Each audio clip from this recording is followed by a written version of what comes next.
Hey, what's going on, guys? Dio from Red Diamond Mobile Auto Detailing, and I'm making this short video. I've got a link in the description to a video that if you're looking for the best way to do an exterior detail the correct way, and that is a full exterior maintenance detail. We're not doing any kind of restoration or anything like that, but the car's dirty and you need to do a full exterior detail, right? Like I said, maintenance detail.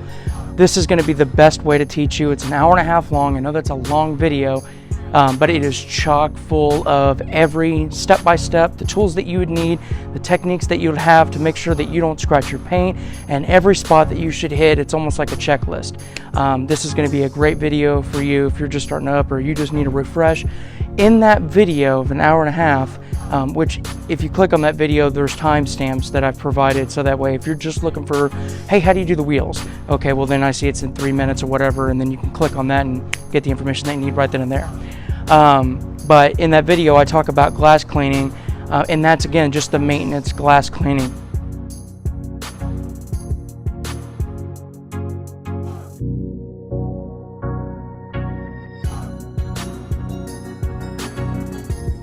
This is a 1999 Lincoln Town Car, and we did an interior restoration with this, and then the exterior needed a lot of work. It was left for about 2 years outside, and it was pretty neglected.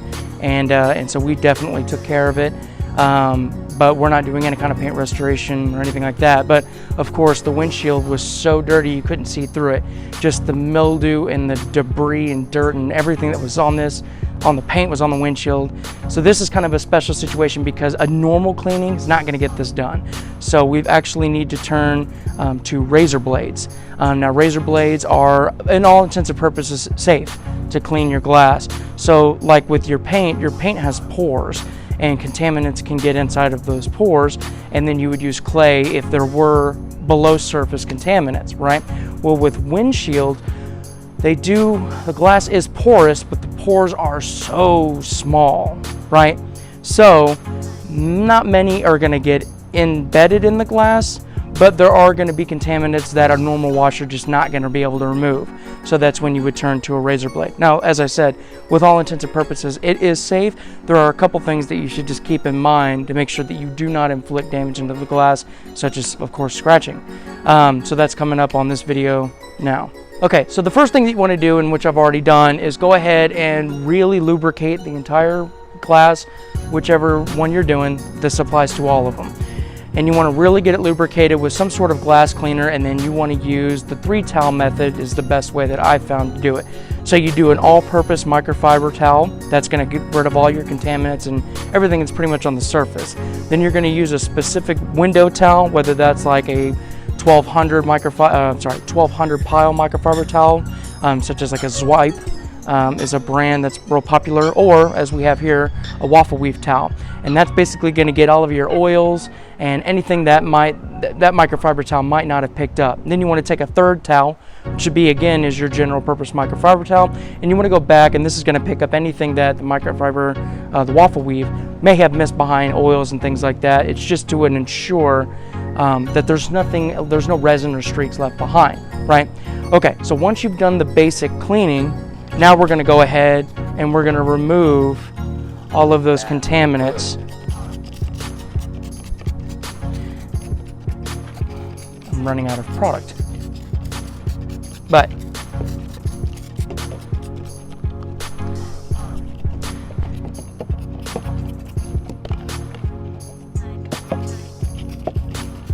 so, and then what I do is I'll spread it around. Now, obviously, right under the windshield wiper is usually the worst, right? So you want to take your razor blade and you want to go 45 degrees, right? Just like that. Obviously, that's way too much, and then that's not doing anything, right? So just common sense. And then just feel it, right? You'll feel it, right? If you start to hear anything or it feels it doesn't feel normal. I know that's kind of hard to say because if you've never done this before, but if it doesn't glide real easily, then you probably need some more lubrication on the windshield or on the glass, whatever you're doing. The lower you get, the dirtier it's gonna get. So, and you just basically work your way around the glass, Be careful around the gaskets. Be careful not to use this when it's dry. You know, make sure you've got your, you know, a good amount of lubrication on there. So then under the windshield wiper where it rests needs a lot of attention usually. Everything will settle right there when it's raining and you don't have your car windshield wipers running.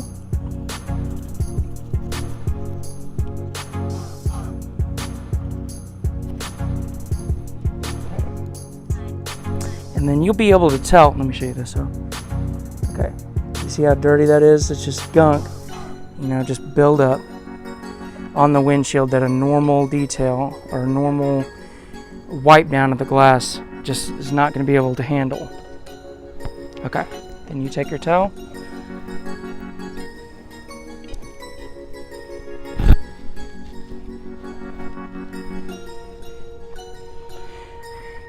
And then you clean it.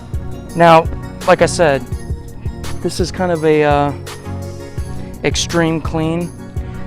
You can go further. You can actually polish glass. Now, if you're trying to polish glass to remove scratches, good luck. I say that because automotive glass is made with two different panes of glass, and in between the glass is a urethane film. And if that urethane film, if you're polishing, because glass takes a ridiculous amount of energy to remove scratches, right? And so if you're trying to polish and you're heating up that glass, you can actually warp that urethane film, and then the glass is deemed, you know, destroyed.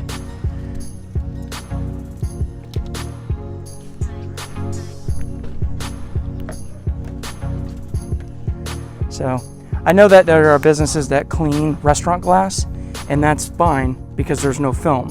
You can actually get aggressive on that. But as far as automotive, if you're trying to remove scratches, to me, there's really no good way of doing it.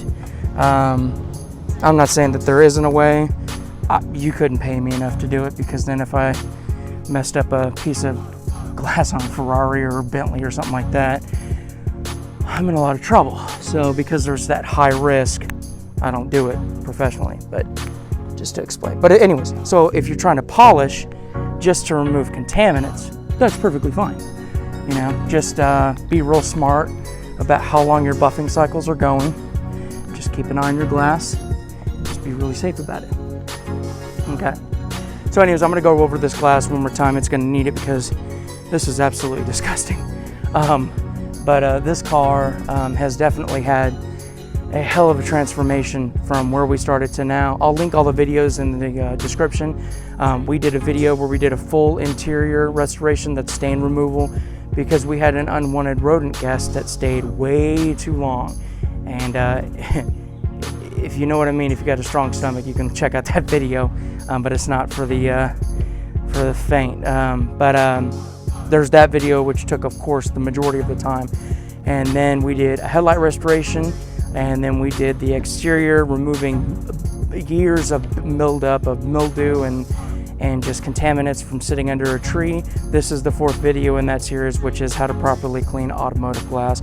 This goes with the video on how to fully do an exterior detail, but in this case, like I said, a normal detail for glass wasn't going to be suffice.